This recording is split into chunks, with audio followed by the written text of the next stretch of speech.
trash, put that shit on blast. You got what it takes, put that shit on blast. Is fame on the way, put that shit on blast. Make that change today, put that shit on blast. Tired of hearing trash, put that shit on blast. You got what it takes, put that shit on blast. Is fame on the way, put that shit on blast. Make that change today, put that shit on blast.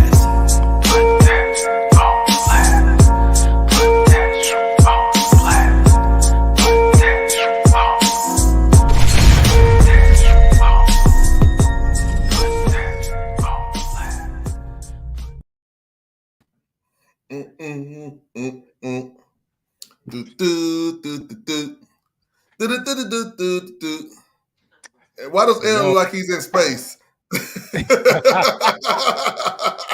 I am in space.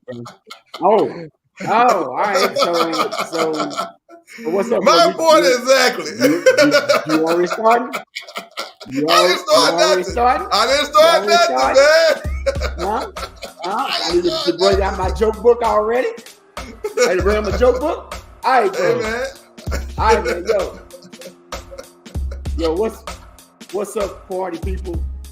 This is the On Blast podcast. We're gonna already start off a little bit crazy for one. You know what time it is, you know what day it is. Wednesday, 7 o'clock Central, 8 o'clock Eastern is always time for we live, brother. Blast We podcast. Are you sure? We live. All the way live. All right, I'm making sure now because I went live first. It was some error, but it does say in stream, so I hope that we're streaming him. All right, you know what I'm saying? We live. You're on the On Blast podcast. You know, we're gonna get a little crazy tonight for one reason, because DJ Gooch has been in a whole damn box of Twinkies, so we don't know what the hell we're gonna get from him tonight. And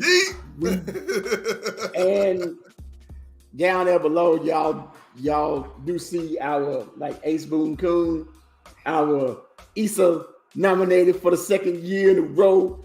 Blast Radio 247, Soul Res Production, the one and only D-Ray, the producer in the house. What it is. A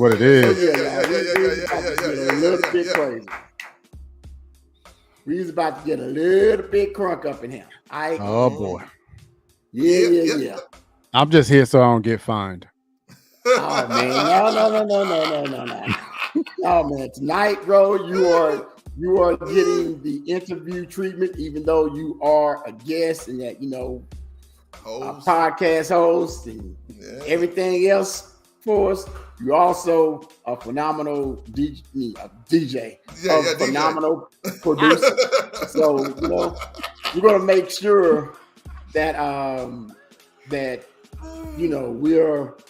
we're getting what is floating around in that Sinister Bastard mind out for everyone when it comes to music production, the music business today, all that good stuff. You know what I'm saying? That's what's up. Yeah. I'm here for it. Gooch. It's Wednesday, bro. It is Wednesday, man. It's the middle of the week, and how has your week gone so far?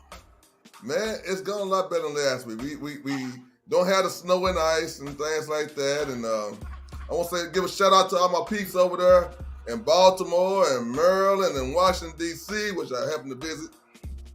Peace. Love you all. That's where I was this weekend. They call it the DMV is what they call it, the DMV. I was over there in that area, doing what Gooch does. All right. Mike wants to know, can any of you actually sing? I do a great baritone, Mike. You check me out on karaoke nights. You'll get a chance to see that. Don't hurt yourself, Mike. Don't hurt yourself, boy. Michael Body is in the building. Oh, my boy, Bonte in the house. Hey, Mike McKenzie, to answer your question, yes, but I leave singing to the singers.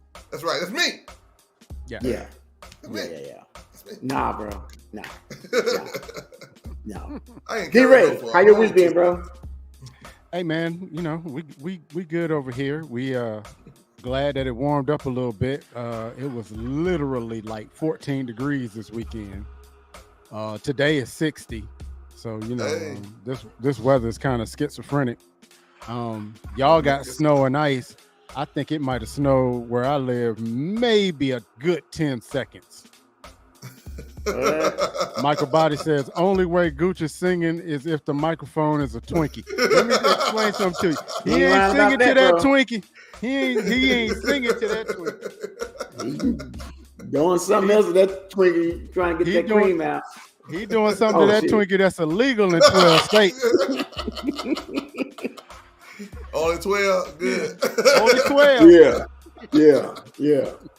So before we get started with the interviews and the music and everything else, yo man, we just have to know. DJ Gooch, what's on your mind, bro? Oh, sure. What's on my mind? I'm calling this segment As the World, or As the Dallas Cowboy World Turns. Boy, wait a minute. oh, Well, hold on. boy, Mike McKenzie oh, said 14 is shorts and t-shirts in Michigan. Well, you keep Oh, that 14 and you keep that t-shirt and them Yeah. shorts up there in Yeah. Michigan, bro. Yeah. That is not the case here. Man. What a mess Not- we have in Dallas. What a mess do we have? We got the Right. Dallas Cowboy leaders just kinfolk going at it. They are just going at it. You got Dak Prescott's Who? brother What? going at yeah, I can't say it. Who the heck is Daz? What? Yeah, him. Daz I had a couple of Dillinger? Twinkies, man. I had a couple of Twinkies. Give me a break.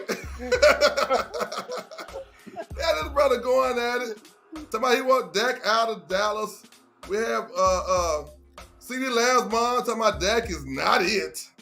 And you got, Michael Parsons' brother talking about, hey, Dak ain't it either. I got one thing to say about this. It's on my mind.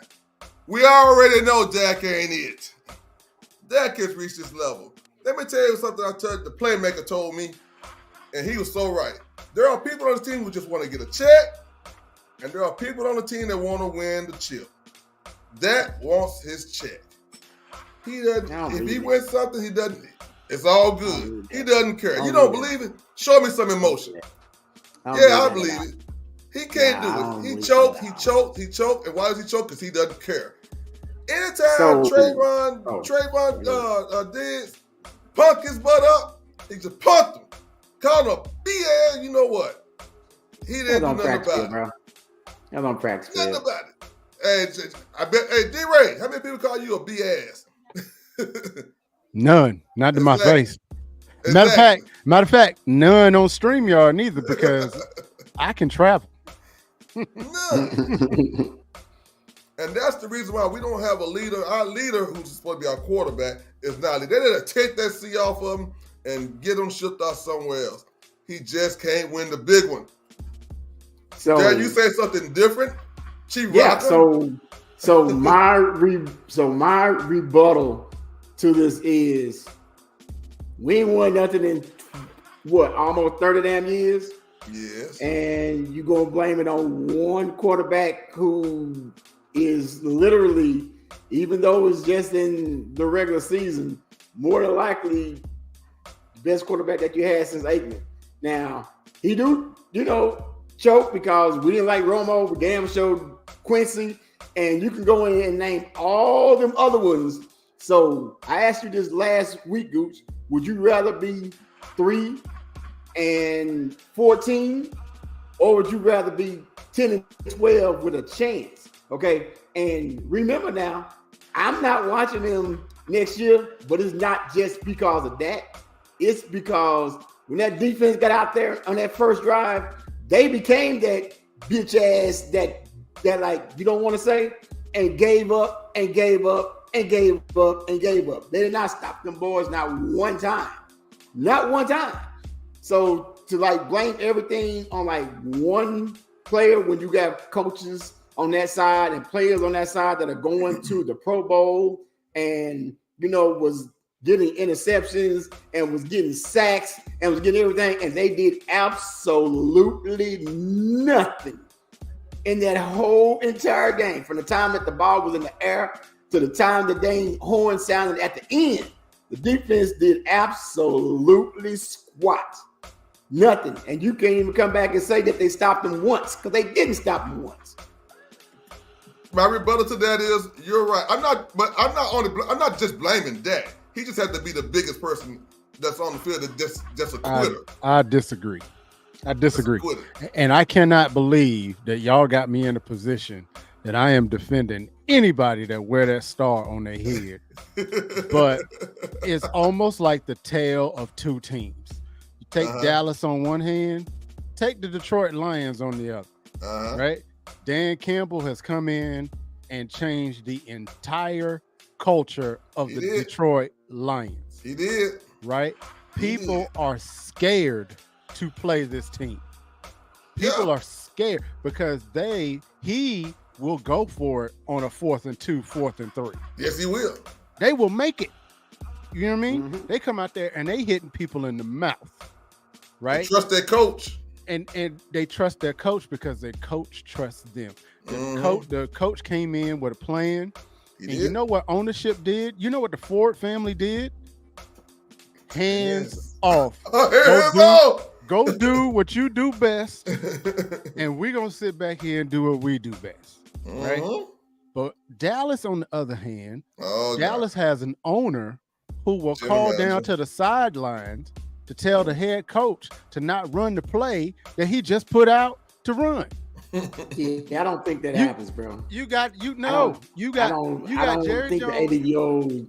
The 81, 82-year-old Jerry Jones he's not calling down there. All I'm saying is this. A lot of propaganda. All I'm saying, you might be right, but all I'm saying is this: the coach does not have the power to enact a culture for Dallas. And when you don't have that, when you don't have a coach that can come in and impose his will as opposed to enhancing the will of the owner, you're never going to win. But look at Al Davis. But look at Al Davis. Look at Al Davis with the Raiders, right? Al Davis tried to be the coach and the owner. But when he took his hands off of it, that's when they won the Super Bowl. Yeah, but do y'all remember that little period in time where we hired the most, supposed to have been the most outstanding coach of all time at the time when we had Bill Parcells. We had Bill Parcells for a minute. And did absolutely nothing. Still got to the playoffs, still choked, which is the same reason why I say everybody that we have on the Cowboys in any big game chokes. It don't matter. The parking lot attendant, cheerleaders, the concession stand, everybody choked. If you order something from them, you're going to get your damn wrong item because they are choking because it's a damn big game. Everybody chokes. There is no way possible you say that, okay, I'm going to run a zone the whole night, even though I haven't run a zone the whole flipping year. Oh, yeah. Oh, all right. I got people wide open. I have a rookie, basically a rookie quarterback. This year is first year actually starting. And I'm going to be like, oh, okay, we're going to lose to them. You don't forget now, we did lose to the expansion Houston Texans. See, we lose in big games. That's what we do. That's what everybody on this team does. So I just can't sit here and just say that it's one person because it's been 30 years of the same bull forever. But let me tell you something. Hold on. Mike Evans said this. This is what he said, quote, unquote. I looked around and everybody who's told me it was okay to lose, he went and told Jimmy, get rid of him. They are not here for the right reason. And you see he got rid of it. It was no salary cap. You can do the same thing now. We got a bunch of people who don't care about winning the championship. I don't care about getting their money. Say that. I can't get with that. And I'm gonna tell you why. Because now trust and believe, I don't watch Dallas enough to know this, but from what I've seen, the play calling is atrocious. I've seen plays where it was 3rd down and 2, and you running a 10-yard out route, Why would you do that on 3rd and 2 when you got a running back that can run over people? Why would you, call a quarterback sneak on a 4th and 10? It's just like stuff that just don't make sense. And you can be labeled as so smart that you dumb. Mike McCarthy's supposed to be a genius, but his coaching staff has made some really dumb plays. Yeah. So I mean, when it's 3rd and 2, and somehow you have a cornerback playing 15 yards off on a 3rd and 2, that's a problem.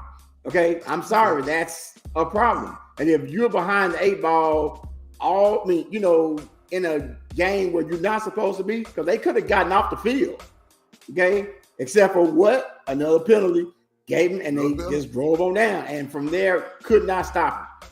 Now, I'm not saying at all that that was good, but believe me, we have seen interceptions from people who they say are supposed to be great, and they still find that way because the defense is like, oh, they don't have it today. We got to step up. No one stepped up that day.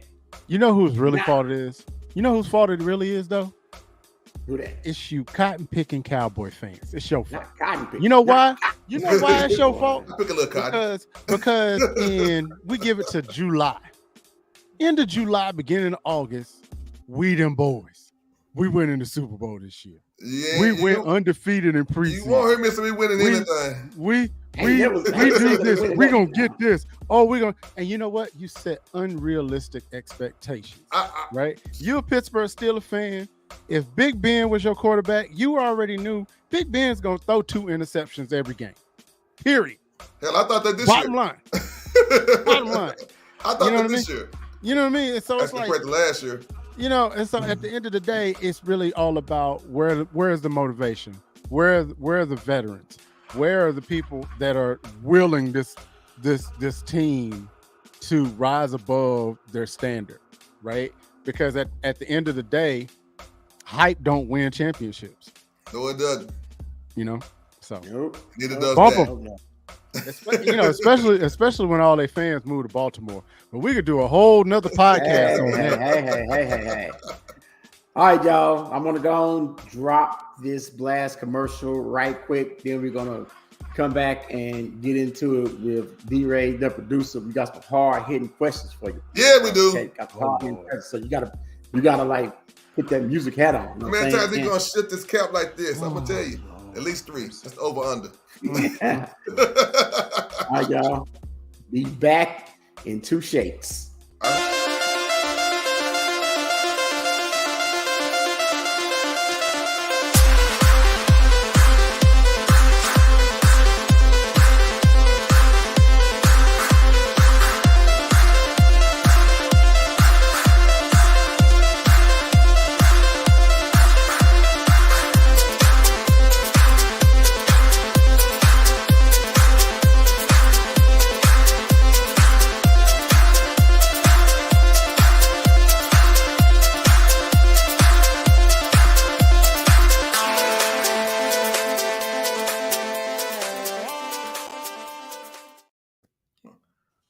I'm not going to ask him if he's been with Diddy.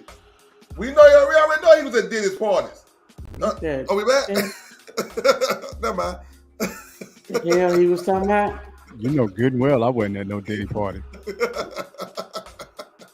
I'm too broke to be at a Diddy party. Let's go.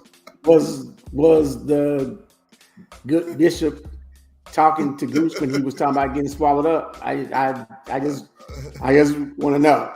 Was he the good Bishop talking to you, Goose? When he talking about have you ever been swallowed up? I have no idea what you're talking about, sir. Oh, all right. Does the guest have to do the disclaimer? I didn't say no name. No, I said no name. No. I didn't mention the name. Hey, look, and you in Texas too? The views and opinions. I didn't say a name, bro. I didn't say a name at all. All right.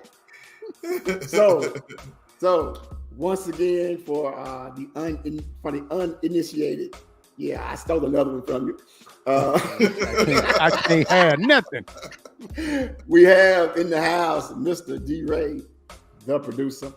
So, bro, what is new that is happening? Cause you posted something last week, and we're happy and everything for you. So I just want to go on and talk about that before we get into these hard hitting questions.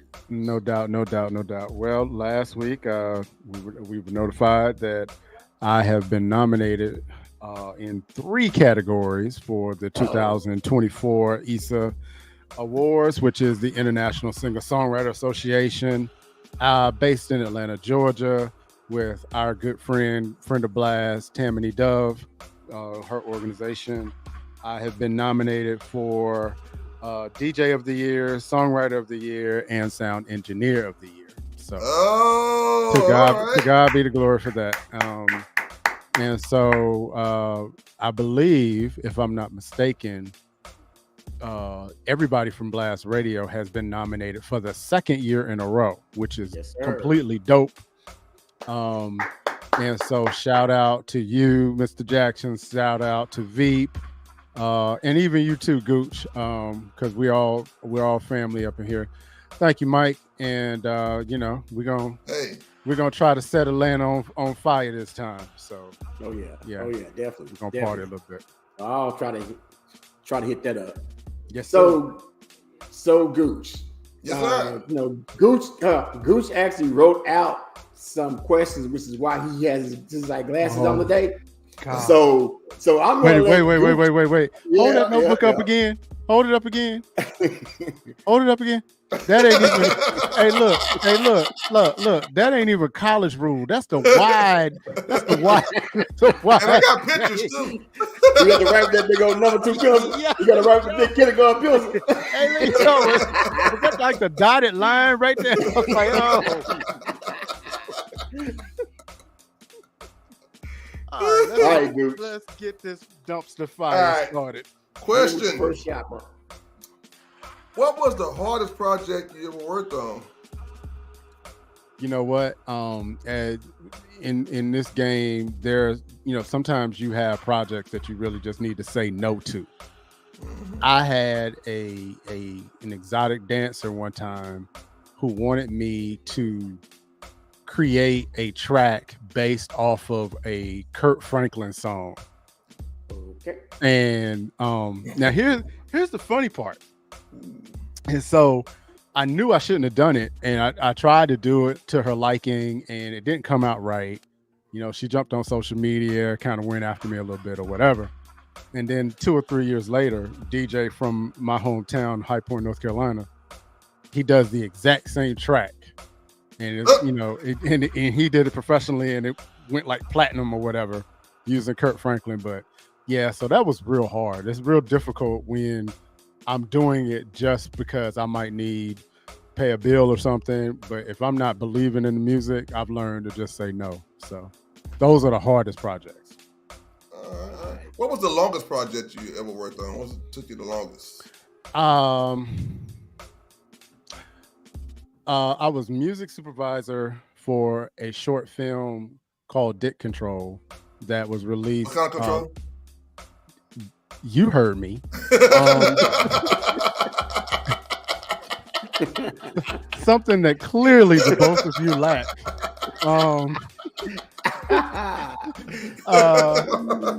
And everybody can say something. You should. You probably should. But no, that project, it was long because normally when I'm working on music, it was it's long. Really yes. So the Dick Control was a long project. All right, bro. It was a long project. All right, I got you, bro. And I had to interview a lot of candidates.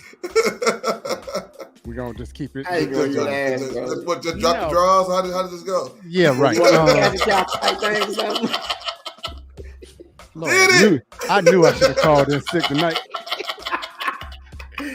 But no, but when you do jobs like that, like music supervisor, I've scored documentaries and done editing and stuff like that.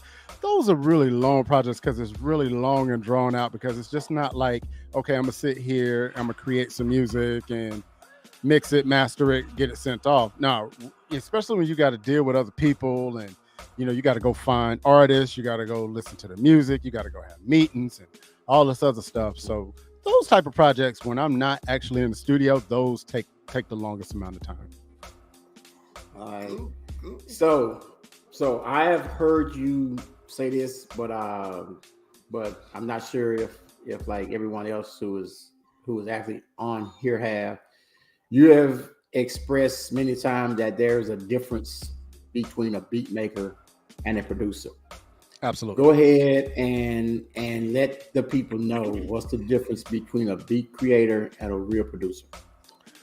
Okay, so what a beat maker, just by definition, is someone who makes the beat, who is responsible for the actual music track. So that could be the drum programming, that could be the samples, that can be all of that, anything pertaining to the music that someone else uses. That is, in my opinion, that is considered a beat maker. A producer does it all. We can make the beat, we can compose the music, we can mix, master, we can record, we can write the lyrics, we can do arrangements, and we can deliver the master. And that's one of the really big differences. Beat makers don't deliver masters to anybody. All they do is deliver beats to people. Producers have to deliver a finished master to someone in order for that song to be released. And so that is really the primary, the big difference. When I was studying in school, I had a professor tell me one time that he really wanted people to stop calling themselves beat makers and just start referring to themselves as composers, which makes a lot of sense to me, because that's essentially what you are. Yeah. Right. Yeah. But we live in a day and age now where, being a beat maker does not degrade yourself, one bit. So there's people that make a really, really good living being beat makers. But producers have to wear multiple hats when they're working on projects. So that's the main big difference, in my opinion. And remember, y'all, you definitely have to wear those hats when you're working on a movie called Dick Control. All right. Yes, sir. Where them hats go, you got no damn control. You gotta wear the hats, bro. Hold on just a second. What, man? I'm going on. I told you. Over under 3. You got it 1. Yo, so break this down for me, okay? On a record, okay? Mm-hmm. There are so many points on a record, all right? Mm-hmm. And it goes to the singer, producer, in some instances, the beat creator. So I'm guessing that in that instance, okay, that instance, the beat creator, if that's all they did, is actually part of the songwriting team. They actually they actually wrote the music to the song. Absolutely. Right. Oh, yeah. All right. Okay. So think of it like this, if I can elaborate a little bit. Because we all know how much Gooch loves a Twinkie. Yes. Right? Yes. So if you were to cut the Twinkie up into 3 pieces, right? I'll get back to that question in just a second. If you Michael Vate is a fool. I gotta answer that question too.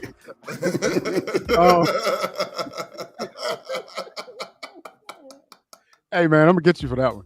But if you split the Twinkie up into 3 pieces, you have the music, you have the lyrics, and then you have the melody, right?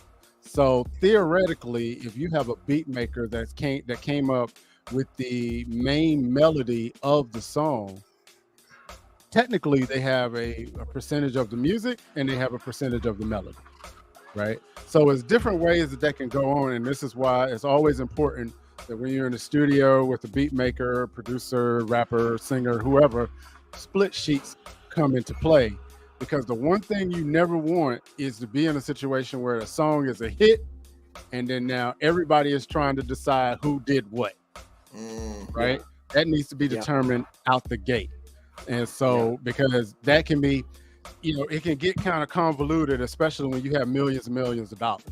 Like take Lil Nas X with, what's the one before he lost his mind? Old Town Road. Yeah. So if you go and look at all the writers on that, it's got 15 writers on it. Right? Because he sampled it. Somebody else did something, somebody else did something, somebody else did something. And so it's like 15 writers on it. And so yeah, you got to really, really be careful, or else you might lose out on an opportunity. So yeah. All right, y'all. Well, hold on. We're gonna hit them back. It is the bottom of the hour. Oh, it is the bottom of the hour, ain't it? That means it is time for the blast artists of the night. So what we're gonna do here is what we always do. Man, where you at there? We're gonna go to the dishes in the dishwasher. No, just trying to add it to the stage, bro. We don't want to add there to the. Just to the stage. All right, so D-Ray. Yeah, man. Since you are here, and since you are a producer, and since you have produced some of the hits from some of the artists that are on Blast, what song and from what artist would you like for me to play tonight? Let's do Unbothered J-Saw. Unbothered J-Saw. And that's one that you produced, right? Yes, sir. All right.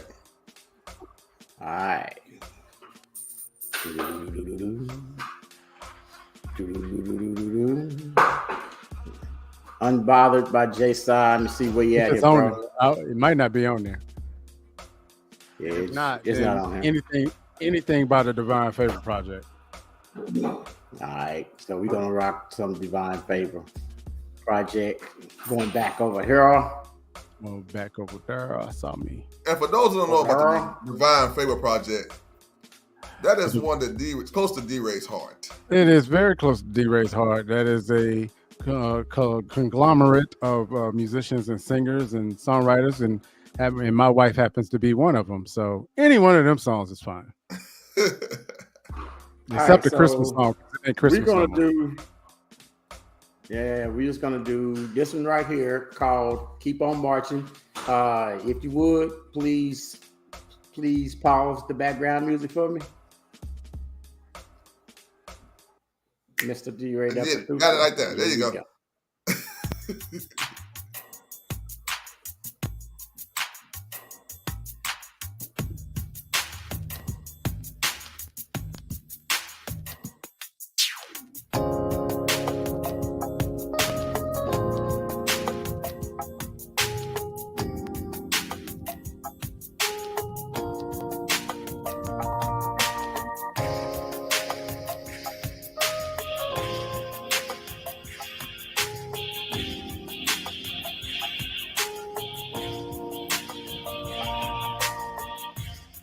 They fought for what they knew was right,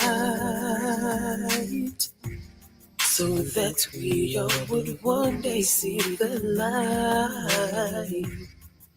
They marched through the streets, they marched in the fields. Some were beaten, some were even killed. So many in graves they lay, so many debts we never could repay. How could we ever look our children in the eye if we're just gonna let the dream die? Sometimes it makes me want to cry when we sit back and we don't even try. Our ancestors pay the price so that you and I could live and not die.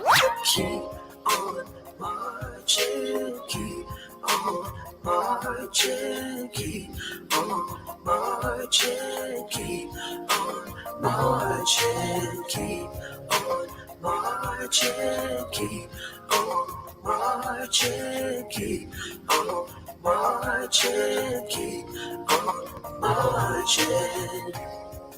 when we know what we're really fighting for. The struggle should not have to be like war. Let's come together in these streets. Let's come together peacefully.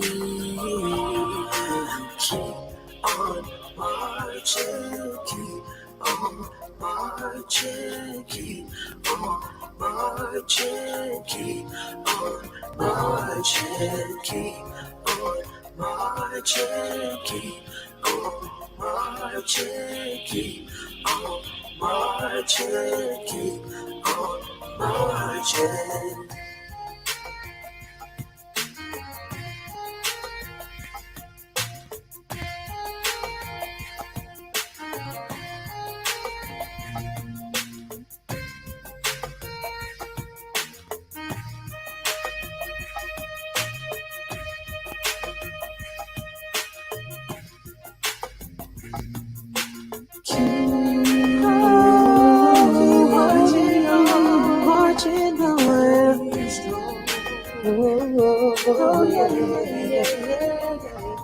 Keep marching on, keep holding on.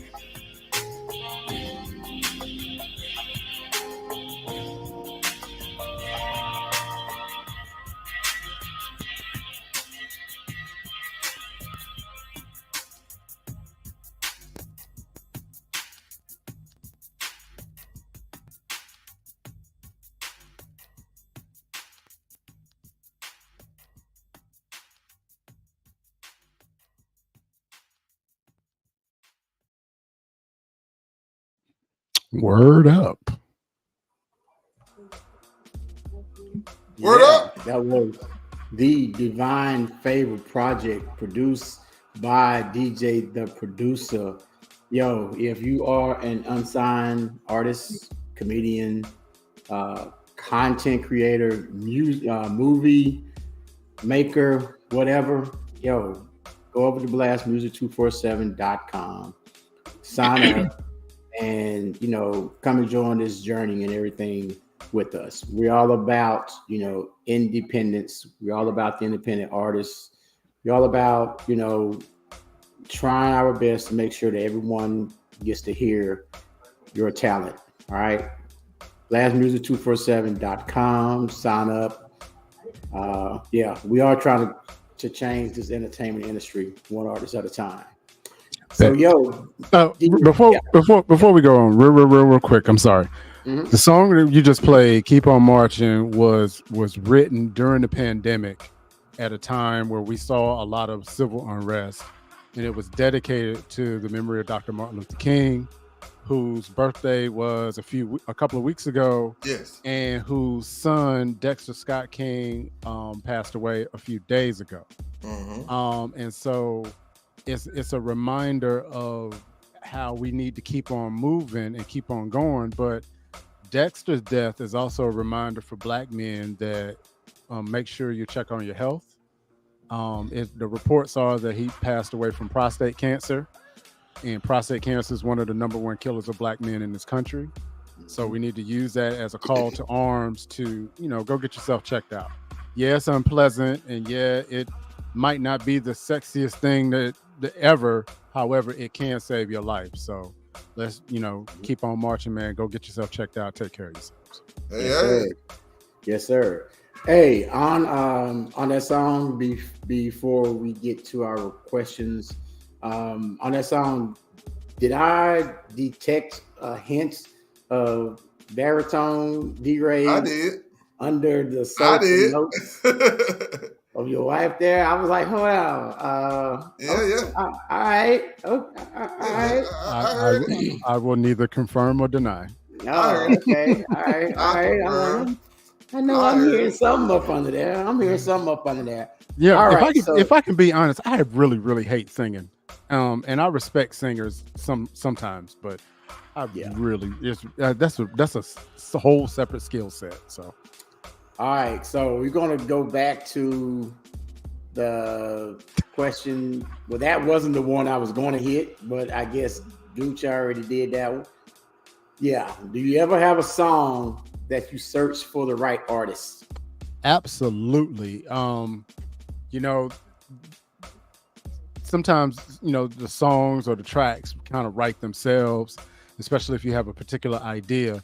And when that track is there, you know, as a producer, you kind of know what artist you want on that track. And so you kind of go in search of that kind of a singer. Like, to use a couple of singers in mind, you know, and now that I think about it, if you think about my wife, Meek, you think about Angie Monroe, and you think about Lily Lorraine, they all kind of got that similar alto sort of range, you know what I mean? And that's kind of from time to time, that's the kind of vocalist I'm looking for. You know, if I got a beat that's got a real hard, heavy 808 in it, I'm gonna hit J-Saw up. If I have some hip hop that has a real spiritual vibe to it, I'm gonna hit Yamasani up. You know, so yeah, you do have to search. You know, if you got music, you really want to search and find the right artist for it. Absolutely. All right. So the second question is coming from our 10%. Body. 10%. Hey, what percentage? 10%. You got to pay your tithes and offering. That's all I'm gonna say about that. Okay. We're gonna leave that alone. We're gonna leave that right there alone. That's all I'm gonna say about that. Gooch, what's your next question, bro? All right, this is 2 parts here. What is your philosophy as a music producer? Meaning, do you like to be transparent so that each artist has their own sound, or do you have a particular sound that is your signature in your productions? For me, I want every artist to sound different. But if you notice from my track has to have a groove in it. It has to have something that I want to put it in my car and listen to as I'm driving. You know, and so that, to me, in my opinion, is what I'm striving for every time I produce something. And I don't care if I'm producing a pop record, if I'm producing a hip hop record, neo soul, jazz, gospel, whatever. It's got to have that groove in it, you know. And so for me, that's kind of the common denominator. Now, anything else on top of that, I kind of shape it towards the artist that I'm working with. So, but it's got to have that groove under it. Thank you, D-Ray Taylor Riley. Hey, I take that compliment. Yep. All right. All day, every day. Now, this one here though, and I want you to answer it honestly. All right. D-Ray, answer honestly. Yeah. Go ahead. So I know for a fact that that producers are just like directors on a movie set. Okay. Mm-hmm. Sometimes they got to be straight up assholes.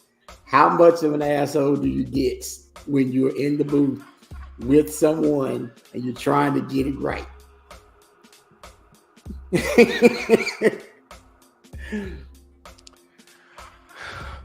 You turn that hat all the way around. I did because, you know, I don't like putting myself in this light, but it's a strong 90-95%. Oh man. And because I'm a Libra by nature, so I'm already at 40%, and that's before we even start working on the track. But I tend to get, because, you know, a lot of times there's something that I'm after, whether it's a vocal performance or whether it's whatever. And yeah, I'm there. I'm about that business. I'm about that life. Because also you got to keep in mind, I was trained during the time where you had to go pay for studio time. Oh, yeah, so definitely. You know, you had to pay if you were in a dingy studio. You might have to pay $25-$35 an hour, which in late 80s, early 90s, you know, still a grip. That was, you know what I'm saying? Yeah. Then for the upper studios, that was $150 an hour. So you definitely weren't playing around then. And so I have that mindset of when we're in the studio, we're here to work. I don't want to conversate. I don't want you to ask me what my favorite color is. I don't want to know about your day. You know, I want to get this idea out, because, you know, once you forget that idea and it goes away, sometimes it stays away for good, you know? And so we want to get there and we want to capture it. We want to get that energy together so we can move on. So I tend to turn into SB real quick, fast, and in a hurry. But I also give them a disclaimer. I tell everybody, I warned them. I said, before we start this, hey, look, I'm like Captain America in the elevator. Okay, now before we begin, does anybody else want to get off? Who's don't know that reference, bro? Oh, yeah, I do. Yes, I do. Wait a minute. Yeah, dude. You gotta go. Yeah, that is one of the best scenes in ever. Yeah. Ever. That's one of the best Marvel scenes ever. There. That's right. Yeah, that's right. So, piggybacking off of that question, have you ever had to just flat out tell someone, session over, I'm not doing this no more, cause of either talent or they wanted to just play around in the studio the whole time, just waste your time? No, because when I'm at 95%, there's either two choices. It's either we're going to work or you're going to leave. So I've never had to stop a session. I've had people to say, oh, I need a break to go get myself together, or, I done messed around and made my wife cry or something like that. But, at the end of the day, it's like, nah, I've never had to do that. Bro, you ain't supposed to be 95% on your wife, bro, okay? Bruh, when she's an artist, she's an artist. Period. Period. Woo, she's an artist, she's an artist. Okay, so she get this work. But I've never had to do that. And that's also because I'm very choosy about who I work with too. I can tell off the bat after a conversation whether this session is going to work or not. And so, I've never had to do that. Go ahead, Gooch. All right. What would you say would be your strongest quality as a producer? And what would you say would be your least strongest? I'm going to start with my least. My least is knowing when to quit. Because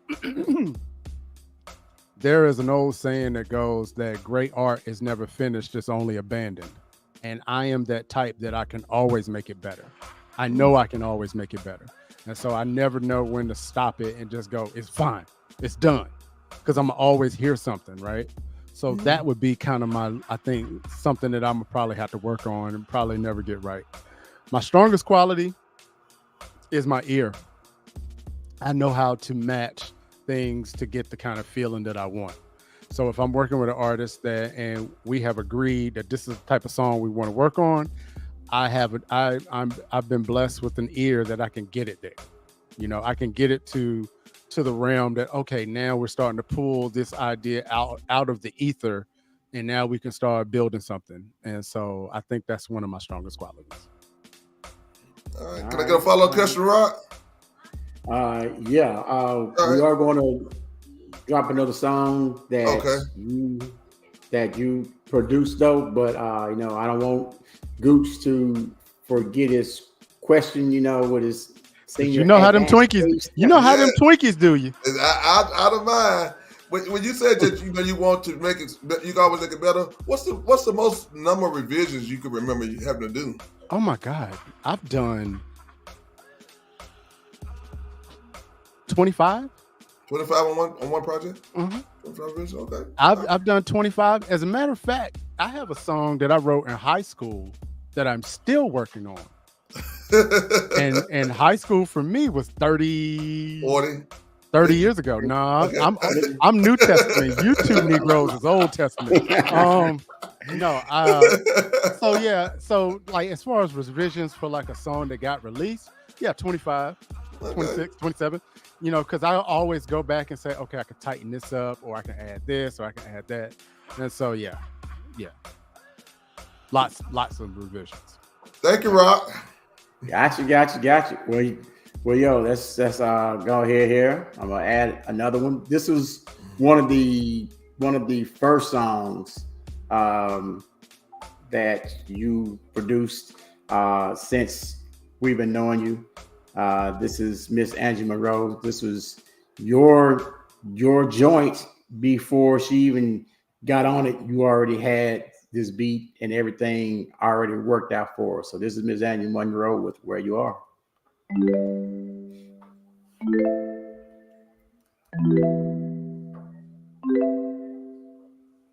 Ooh.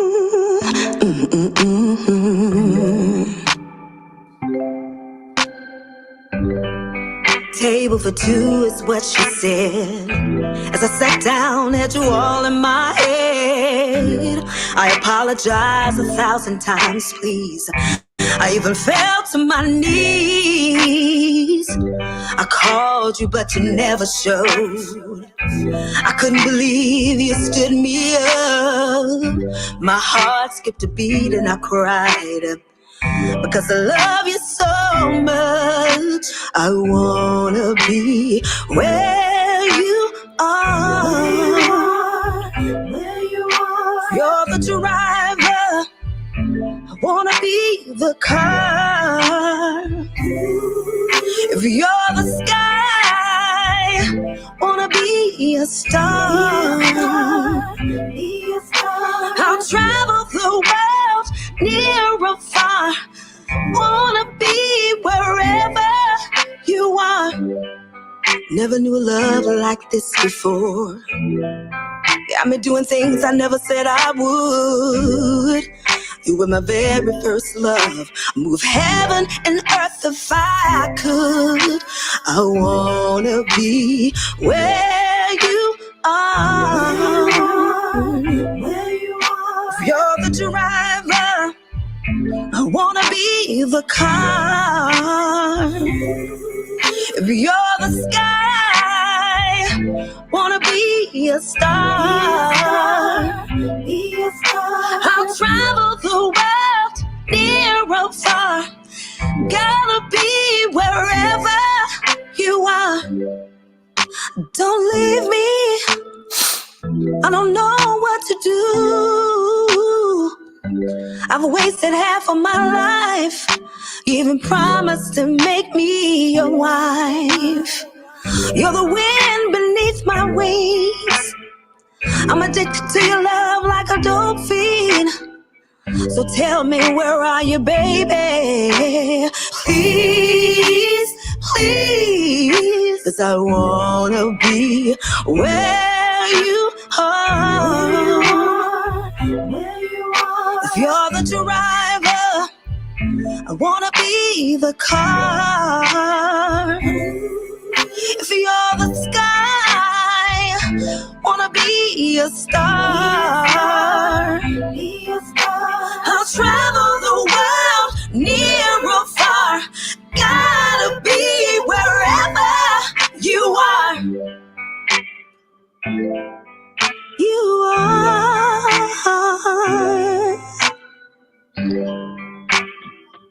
Ooh,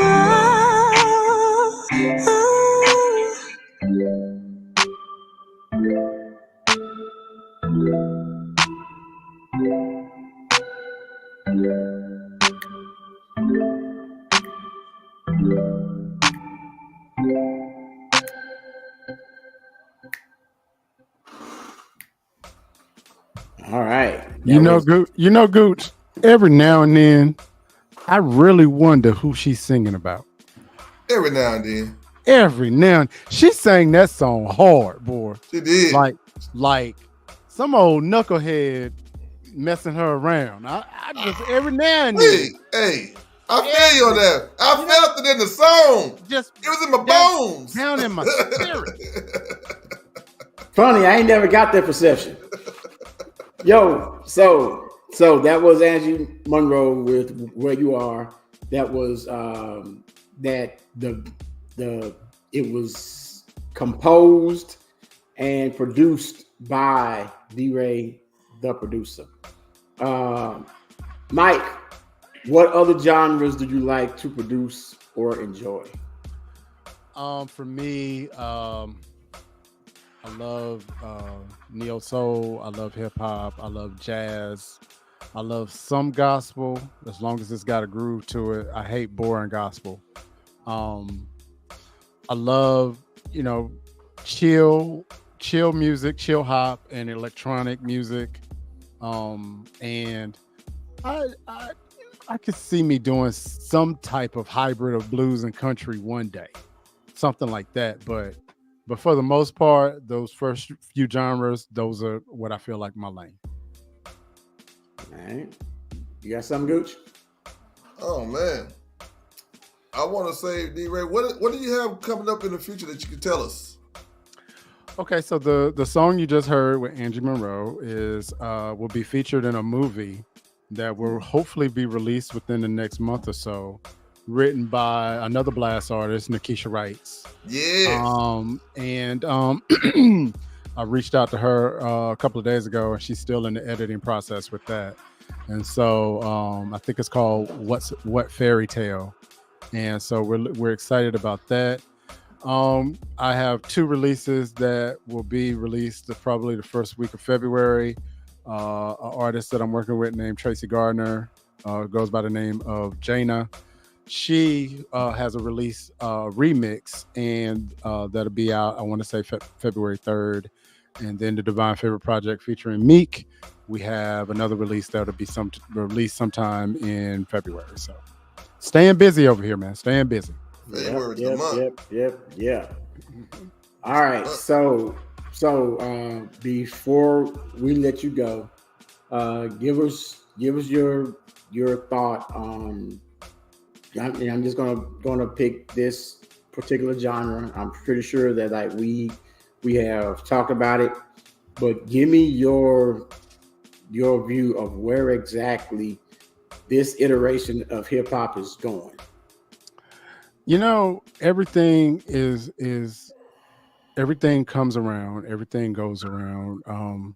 We went through a period of hip hop in the late 80s where, with gangster rap, it was highly offensive to people, and people didn't understand it, and you had congressional meetings on trying to get it stopped or whatever.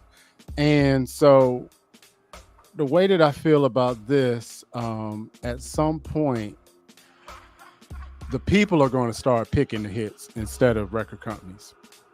And the masses are going to, take, for example, this platform, Blast Music 247.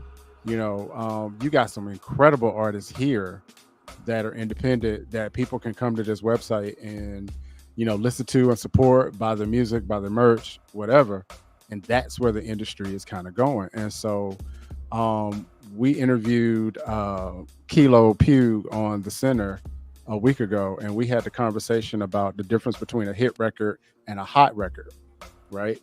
A hit record might make you some money, but a hot record will get you some respect. And I feel like that is where we are starting to lean. The hits are becoming far and few between, but the hot records are still out there. It might take some searching, it might take some looking, but for those, that hot music is out there. And so with hip hop, the state that it's in right now, it's going to come back to where it needs to be. It'll be the DJs, it'll be the MCs, it'll be the lyrical content. So it'll come back. So it always goes through phases. I tell you what it's not going to do. It's not going to go away anytime soon. Oh no. And hey, Mike, appreciate what you're saying. We may try to expand some, but I got to make sure now that I done fueled up DJ Goose with at least 10 to 15 Twinkies for like 30 minutes. That's an expensive endeavor now for that. Hey, because when that 7th or that 8th.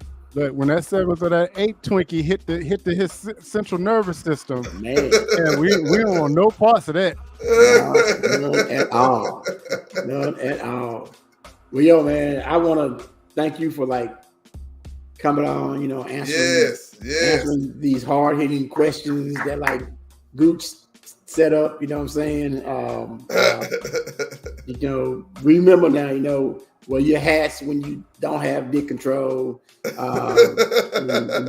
We appreciate you though, bro, for everything that you're doing. Yes. Not only for Blast and our platform and the podcast and the radio station and everything else, but everything else that you do to help every other podcaster and every other artist and everything else to make sure that you are actually keeping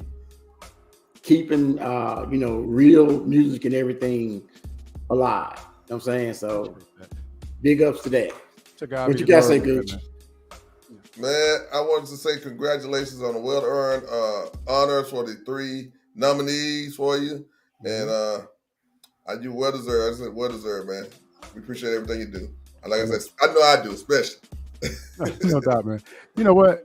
It's what the old saying goes, if you find something that you love to do, you'll never work a day in your life. Working with you guys is not work because y'all are family. And you could tell by the people that come through, because once we get started, people don't never want to leave. And so, you know what I mean? And so, one of these days, once we get enough bail money saved up, we're going to have to get together and party in person. But we're going to really need some bail bondsmen, maybe lawyers, because I heard through the grapevine somebody on this thing can drink. So I don't know what you're talking about, bro. I still don't know what you're talking about. Heard nothing like that. Hey, look, nah, man, but thank you, brothers, man. This is dope. This is really dope. All right, man. Everyone, check out the V tomorrow with the implosion. Check out Crazy Carla's concoction. Crazy Carla. Also tomorrow night, and I think that we got the center coming out. Is the center tomorrow, or is it gonna be Friday? The center is Friday, 8 p.m., and we will have none other than Christian hip hop artist and filmmaker Chris White. All right. Another disgruntled Dallas Cowboy fan. Yes, he is. But an extremely dope lyricist, though. For real. Extremely dope. Y'all got to tune in for that. Yeah. All right, y'all. Till next week. Remember, whatever you do, wherever you at, always remember to keep it on blast. Peace out. We out of here. Peace. I ain't got the dang up.